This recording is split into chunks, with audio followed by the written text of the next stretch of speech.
In 1967, during the height of the Cultural Revolution in Beijing, thousands gathered at Tsinghua University for a mass struggle session. The target of their rage was Professor Liu Cixin, a physicist enduring brutal beatings by his own students. Liu Cixin's primary crime was his curriculum.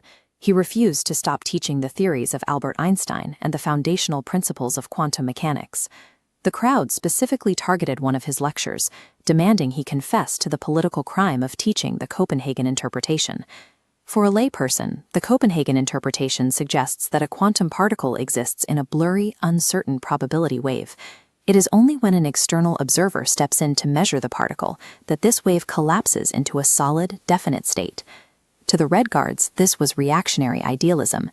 They rigidly enforced a Marxist materialism that dictated reality must exist entirely independent of the observer. Suggesting that human observation plays a role in shaping reality was unacceptable. Standing before the mob, Liu Cixin offered a final defense.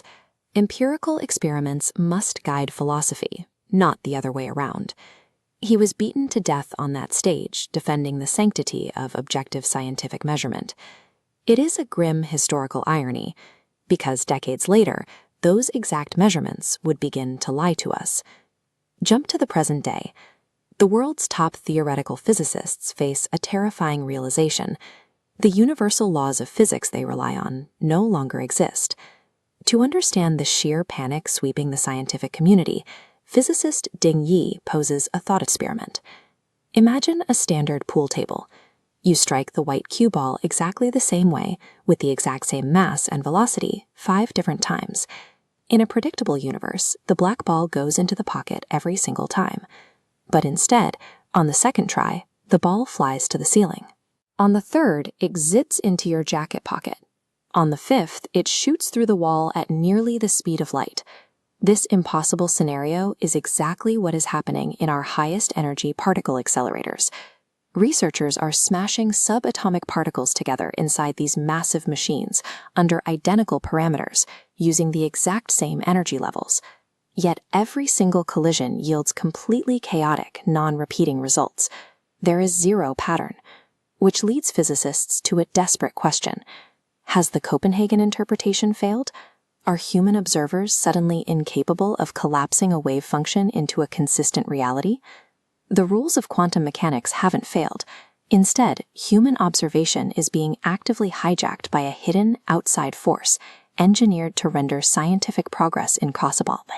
The chaotic data isn't a glitch in the universe.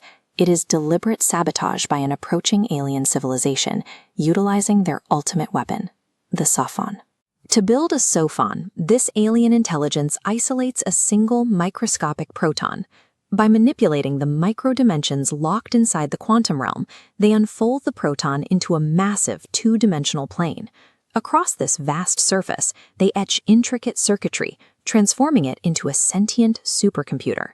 Then comes the final step, refolding this massive supercomputer back down into the quantum realm, creating a micro-sized observer that is fired across space to Earth. Once here, the sophon targets our particle accelerators. To understand how it breaks them, you have to know that an atom is almost entirely empty space.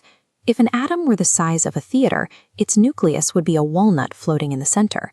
Finding and successfully colliding with a target particle is incredibly rare. The sophon perfectly exploits this empty space. Moving at light speed, it uses quantum sensing to perfectly predict the path of our accelerated particles, darting directly into the crosshairs. It takes the collision instead of the actual target. Upon impact, the sophon deliberately feeds chaotic, scrambled readouts back to the human measuring instruments, and it cannot be destroyed. When a sophon is smashed into fragments by the accelerator beam, its internal software instantly commands the pieces to reassemble, ready to intercept the next experiment. Decades ago, Liu Cixin was murdered for daring to suggest that observers affect reality. Now, an alien intelligence has weaponized that exact principle to blind us. By manipulating the microdimensions, they have permanently locked Earth's science in the Dark Ages, proving that objective reality is only as reliable as whoever controls the lens.